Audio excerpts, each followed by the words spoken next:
शमशान की रात गहरी और डरावनी थी।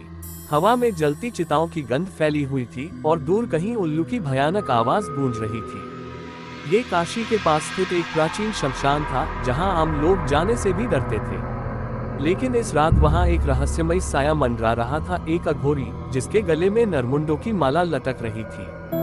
वह चिता के पास बैठा था, उसके चेहरे पर भस्म लगी हुई थी और उसकी लाल आंखें किसी अनजान शक्ति से चमक रही थी। उसके हाथ में एक इंसानी खोपड़ी थी, जिससे वह गाढ़ा काला तरल पी रहा था। वह कोई गुप्त अनुष्ठान कर रहा था और उसके चारों ओर बिखरी हड्डियां इस बात का संकेत थी कि यह कोई सामान्य इंसान नहीं था। भाग 2, अजय की भूल। उसी रात अजय और उसके 3 दोस्त एक एडवेंचर ट्रिप के दौरान भटक कर इस शमशान के पास आ गए। अजय को डर नाम की चीज नहीं थी, इसलिए वह अपने दोस्तों को चिढ़ाते हुए अंदर चला गया। अरे यार, ये तो बस एक पुराना शमशान है, देखो कुछ नहीं होगा, अजय हंसते हुए बोला। लेकिन उसके दोस्त घबरा गए। अजय वापस चलो, ये जगह सही नहीं लग रही। लेकिन अजय उनकी बातों को नजरअंदाज कर आगे बढ़ता गया। जैसे ही उसने जलती चिता के पास कदम रखा, उसकी नजर उस अघोरी पर पड़ी जो अजीब मंत्र बड़बड़ा रहा था। अजय ने छुपकर देखने की कोशिश की, लेकिन तभी अघोरी की आंखें उसके ऊपर पड़ गईं। भाग 3, श्राप की शुरुआत। अघोरी ने गहरी आवाज में कहा, जो देख रहा है वह अब कभी देख नहीं पाएगा। अजय का शरीर कांप गया। वह भागने की कोशिश करने लगा, लेकिन उसके पैर जैसे जमीन में धंस गए। अघोरी ने अपनी नरमुंडों की माला को झटका दिया और अचानक एक डरावनी परछाई हवा में प्रकट हो गई। अजय के दोस्त घबराकर भाग गए, लेकिन अजय वहीं जकड़ा रह गया। परछाई धीरे धीरे उसकी ओर बढ़ने लगी, उसकी आंखें जलते अंगारों जैसी थीं। अजय ने चीखने की कोशिश की, लेकिन उसकी आवाज गले में ही घुटकर रह गई। अघोरी ने मुस्कुराते हुए कहा, अब तू भी मेरी माला का एक हिस्सा बनेगा। भाग 4, भयानक अंत। अजय की आंखों के सामने अंधेरा छा गया और उसका शरीर ठंडा पड़ने लगा। कुछ ही पलों में वह जमीन पर गिर पड़ा, उसकी आंखें सफेद हो चुकी थीं।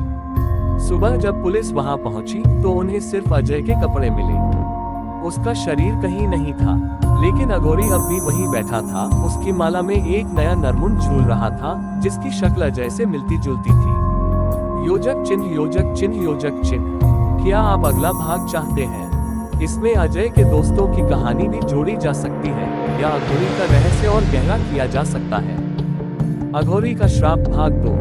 भाग 5, अजय के दोस्तों की दहशत। अजय के गायब होने के बाद उसके दोस्त रवि, समीर और करण बिना पीछे देखे वहां से भाग निकले। वे कांपते हुए गांव के पास पहुंचे और लोगों को पूरी घटना बताई।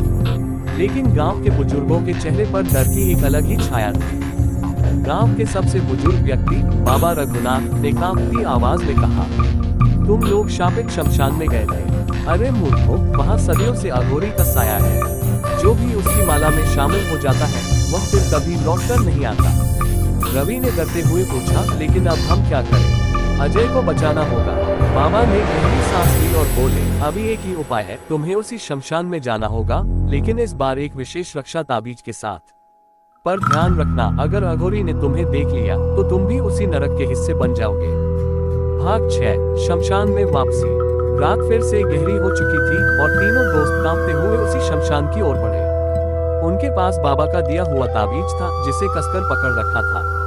शमशान में कदम रखते ही ठंडी हवा चलने लगी। अचानक हवा में अजय की धीमी धीमी आवाज गूंजने लगी, मुझे बचाओ, मैं यहाँ हूँ। रवि ने कांपते हुए कहा, अजय हम आ गए हैं। लेकिन तभी एक डरावनी हंसी गूंज उठी। अंधेरे में वही अघोरी प्रकट हुआ, उसकी आंखें जलती हुई अंगारों जैसी चमक रही थी। तुम लोग इतनी जल्दी लौट आए, बहुत अच्छा, अब तुम्हें भी मेरी माला का हिस्सा बनना होगा। भाग 7, जीवित नरमुंड और अंतिम युद्ध। अघोरी ने अपनी माला को घुमाया और उसमें झूलते नरमुंड अचानक जिंदा हो गए। वे चीखने लगे, उनके मुंह से खून टपक रहा था और उनकी खाली आंखों से एक अजीब सा अंधेरा निकलने लगा। अजय का सिर भी उनमें से एक था, जो दर्द से कराह रहा था, मुझे यहाँ से बाहर निकालो। समीर ने हिम्मत जुटाकर बाबा का दिया हुआ ताबीज निकाला और जोर से मंत्र पढ़ा, ओम काली महाकालाय नमः। अचानक पूरा शमशान कांपने लगा। ताबीज से एक चमकदार रोशनी निकली और जैसे ही रोशनी अघोरी के ऊपर पड़ी, वह चीखने लगा। उसकी त्वचा जलने लगी और उसकी माला के सभी नरमुंड जमीन पर गिरकर राख में बदलने लगे। भाग 8 अजय की वापसी या कुछ और। जब धुआं साफ हुआ तो अजय बेहोश जमीन पर पड़ा था। उसके दोस्त उसे उठाकर बाहर ले आए। सुबह होते ही गांव के मंदिर में जाकर पंडित जी ने अजय पर गंगाजल छिड़का। वह हड़बड़ा कर उठ बैठा। अजय, तू ठीक है? रवि ने घबराते हुए पूछा। अजय ने धीरे से सिर हिलाया, लेकिन उसकी आंखों में अजीब सी काली चमक थी। वह मुस्कुराया और धीरे से फुसफुसाया, हाँ, मैं ठीक हूँ, लेकिन वो अघोरी अभी भी मेरे अंदर जिंदा है। अंत या एक नई शुरुआत। पोस्टर अघोरी का श्राप भाग 3। भाग 9 अजय में कुछ बदल गया था। अजय के लौटने के बाद सब कुछ पहले जैसा लग रहा था, लेकिन उसकी आंखों में कुछ अलग था, एक अजीब सी काली चमक। पहले वह मजाकिया और हंसमुख था, लेकिन अब वह चुप रहता। कभी कभी वह खुद से ही बड़बड़ाने लगता और रात के अंधेरे में बिना वजह घर से बाहर चला जाता। रवि, समीर और करण को ये देखकर डर लगने लगा। एक रात समीर ने अजय को मंदिर के पास अकेले खड़े देखा।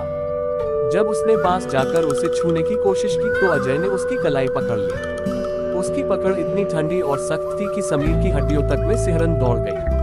अजय की आवाज अचानक भारी और डरावनी हो गई, मैं लौट आया हूँ। लेकिन अजय नहीं। भाग 10 शाप की असली सच्चाई। अगली सुबह तीनों दोस्त बाबा रघुनाथ के पास पहुंचे और अजय के अजीब व्यवहार के बारे में बताया। बाबा गहरी सोच में पड़ गए और बोले, तुम लोगों ने अजय को बचाया नहीं, बल्कि अघोरी को उसके शरीर में बुला लिया। वह अब पूरी तरह अजय पर हावी हो चुका है। अगर समय रहते कुछ नहीं किया तो वह पूरे गांव पर अपना श्राप फैला देगा। रवि ने घबराकर पूछा, अब क्या करे बाबा? बाबा ने गहरी सांस ली और कहा, एक आखिरी उपाय बचा है। तुम्हें अजय को फिर से उसी शमशान में ले जाना होगा और वहां महाकाल तंत्र से उसकी आत्मा को मुक्त करना होगा। लेकिन याद रखना, अगर तुम असफल हुए तो अजय हमेशा के लिए अघोरी बन जाएगा। भाग 11 अंतिम तांत्रिक युद्ध। अगली रात चारों दोस्त शमशान पहुंचे। इस बार अजय को बेहोश करके लाया गया था ताकि वह भाग न सके। जैसे ही वे उसे वहां ले गए, वातावरण अचानक बदल गया। हवा में अजीब सी गंध फैलने लगी और चारों ओर से भयानक आवाजें आने लगी। अचानक अजय की आंखें खुल गईं। वह जमीन पर पड़ा पड़ा ही हंसने लगा, एक भयानक हंसी। तुम लोग मुझे यहाँ क्यों लाए? अब बचकर कहाँ जाओगे? उसके शरीर से काला धुआं निकलने लगा और धीरे धीरे उसका चेहरा बदलने लगा। उसके नाखून लंबे और नुकीले हो गए और उसके गले की नसें उभर आई। बाबा रघुनाथ ने मंत्र पढ़ना शुरू किया। ओम भैरवाय नमः, ओम काली महाकालाय नमः। अजय चीखने लगा। उसके शरीर से एक काली छाया निकलकर बाबा पर हमला करने लगी। बाबा ने अपनी शक्ति से एक रक्षा चक्र बनाया, लेकिन अघोरी की आत्मा बहुत ताकतवर थी। तुम लोग मुझे नहीं रोक सकते, अघोरी की आत्मा गरजी। लेकिन तभी करण ने गंगाजल से भरी एक छोटी शीशी निकाली और उसे अजय के सिर पर डाल दिया। अजय ने जोर से चीख मारी और उसकी आंखों से खून की धारा बहने लगी। भाग 12 श्राप से मुक्ति या एक और धोखा। अचानक अजय जमीन पर गिर पड़ा और उसके शरीर से काले धुएं की परछाई निकलने लगी। वह चीखते हुए हवा में घुल गई। बाबा ने गहरी सांस ली, अजय अब मुक्त हो गया है। श्राप समाप्त हुआ। सबने राहत की सांस ली। अजय धीरे धीरे होश में आ रहा था, लेकिन जैसे ही सबने पीछे मुड़कर देखा, बाबा रघुनाथ की आंखों में वही काली चमक थी। वह धीरे से मुस्कुराए और बोले, श्राप समाप्त नहीं हुआ, ये बस अब एक नए शरीर में आ चुका है। अंत या एक और शुरुआत। अघोरी का श्राप भाग 4। भाग 13 बाबा की भयानक सच्चाई। शमशान में अजय की आत्मा को मुक्त करने के बाद सबको लगा कि श्राप खत्म हो चुका है। लेकिन जब बाबा रघुनाथ की आंखों में वही काली चमक दिखी तो सबकी रूह कांप गई। बाबा की मुस्कान धीरे धीरे एक भयानक हंसी में बदल गई। क्या तुम सच में सोचते हो कि अघोरी का श्राप इतना आसान था? बाबा की आवाज गहरी और डरावनी हो गई। रवि, समीर और करण ने पीछे हटने की कोशिश की, लेकिन बाबा ने अपना हाथ उठाया। हवा में कंपन होने लगा और चारों ओर से राख उड़ने लगी। अब मैं हमेशा के लिए जीवित रहूंगा, एक नए शरीर में, एक नई ताकत के साथ। भाग 14 गांव में भयानक घटनाएं। अजय अब होश में आ चुका था। वह घबराकर देख रहा था कि बाबा के शरीर में कुछ भयानक बदलाव आ रहे थे। उनकी त्वचा काली होने लगी, आंखें गहरी लाल हो गईं और उनकी उंगलियां नुकीली हो गईं।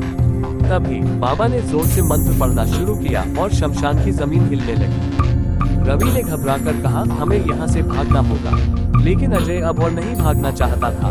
उसने गहरी सांस ली और कहा, नहीं, अब हमें इसे खत्म करना होगा। चारों दोस्त वहां से सीधा गांव की ओर भागे और मंदिर में जाकर पुजारी से मिले। पुजारी ने उनकी बात सुनते ही डर से कांपते हुए कहा, अब ये गांव अकेले है। अगर हम उसे नहीं रोक पाए तो वह पूरे गांव को अपने श्राप की चपेट में ले लेगा। भाग 15 अंतिम युद्ध, मृत्यु का तांडव। अगली रात बाबा रघुनाथ अब पूरी तरह अघोरी में बदल चुके थे। गांव के चारों ओर रहस्यमयी घटनाएं होने लगी। मवेशी अचानक मरने लगे, कुओं का पानी लाल हो गया और लोग रात में अजीब परछाइयां देखने लगे। रवि, समीर, करण और अजय ने मिलकर फैसला किया कि अब इस श्राप को हमेशा के लिए खत्म करना होगा। वे मंदिर से विशेष अग्नि तंत्र लेकर शमशान पहुंचे। वहां का नजारा भयानक था। बाबा अब पूरी तरह राक्षसी रूप में आ चुके थे। उनके चारों ओर हवा में उड़ते नरमुंड थे जो हंस रहे थे। तुम लोग वापस आ गए, अच्छा किया, अब मैं तुम्हें भी अपनी माला का हिस्सा बना दूंगा, बाबा गरजे। अजय ने आगे बढ़कर गंगाजल से भरी बोतल निकाली और बाबा के ऊपर फेंकी, लेकिन इस बार वह बेअसर हो गई। बाबा जोर से हंसे, मैं अब पहले से ज्यादा शक्तिशाली हूँ, गंगाजल अब मुझ पर काम नहीं करेगा। भाग 16 महाकाल का आह्वान। तभी अजय को कुछ याद आया। बाबा ने कहा था कि अघोरी को हराने के लिए महाकाल तंत्र ही एकमात्र उपाय है। उसने तुरंत शिवलिंग के सामने बैठकर मंत्र पढ़ना शुरू किया। ओम नमः शिवाय, ओम महाकालाय नमः। जैसे ही मंत्रों की गूंज फैली, हवा में एक रहस्यमयी शक्ति प्रकट हुई। अचानक मंदिर की घंटियां खुद ब खुद बजने लगी और बाबा चीखने लगे। उनकी आंखों से खून बहने लगा और उनका शरीर जलने लगा। नहीं नहीं, यह नहीं हो सकता। बाबा की भयानक चीखों से पूरा शमशान गूंज उठा।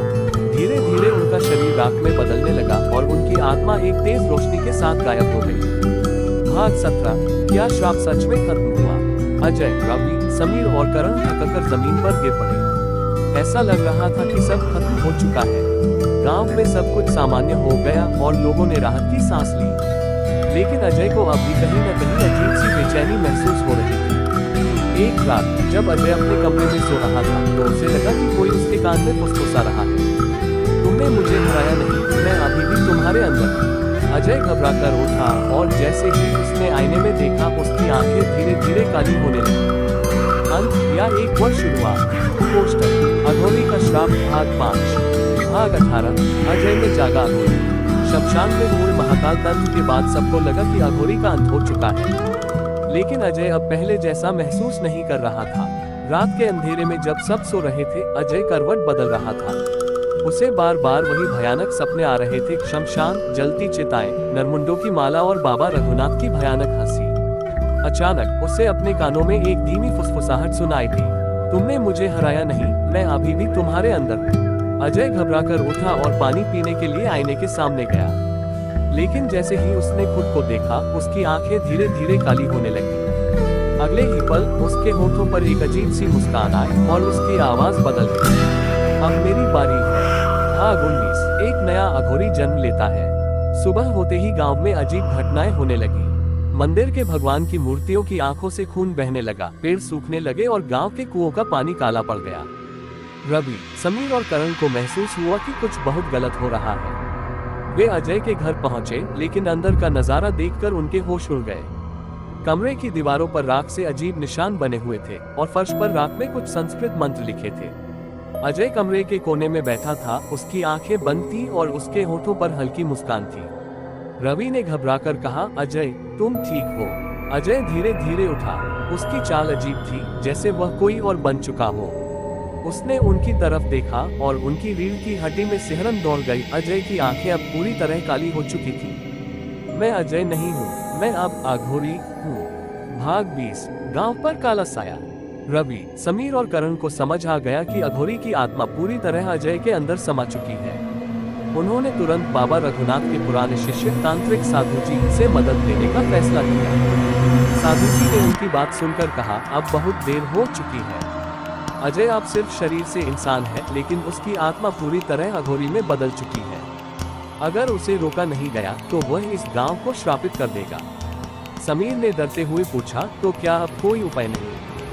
साधु जी ने गहरी सांस ली और बोले, केवल एक ही तरीका बचा है। तुम्हें अजय को कपाल मोक्ष अनुष्ठान के लिए काशी के शमशान घाट ले जाना होगा।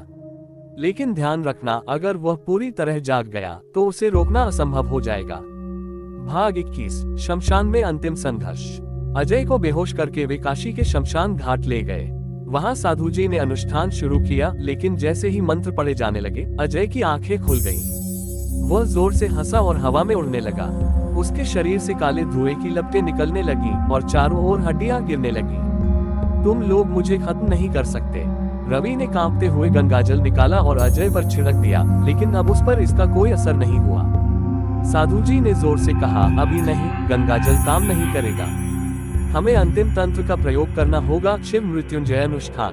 साधु जी ने एक त्रिशूल उठाया और भगवान शिव का आह्वान किया। ओम त्र्यंबकम यजामहे सुगंधि पुष्टिवर्धनम उर्वारुकमिव बंधनान मृत्युमुक्षीय मामृता। अचानक आसमान में चमकदार बिजली कौंधी और त्रिशूल से सफेद आग निकली। जैसे ही वह आग अजय के ऊपर पड़ी, उसने जोर से चीख मारी, नहीं नहीं, यह नहीं हो सकता। वह धुएं में बदलने लगा और उसके शरीर से एक डरावनी छाया निकलकर राख में मिल गई। अजय जमीन पर गिर पड़ा और उसकी आंखों से काली चमक गायब हो गई। भाग 22। क्या सच में अंत हुआ? गांव वापस आने के बाद सब कुछ सामान्य लगने लगा। अजय अब पहले जैसा महसूस कर रहा था और गांव के कुएं का पानी फिर से साफ हो गया था। लेकिन एक रात जब अजय सो रहा था, उसे फिर से वही आवाज सुनाई दी। क्या तुम सच में सोचते हो कि मैं खत्म हो गया? अजय का शरीर कांप उठा और जैसे ही उसने आंखें खोली, आईने में उसने खुद को अघोरी के रूप में देखा।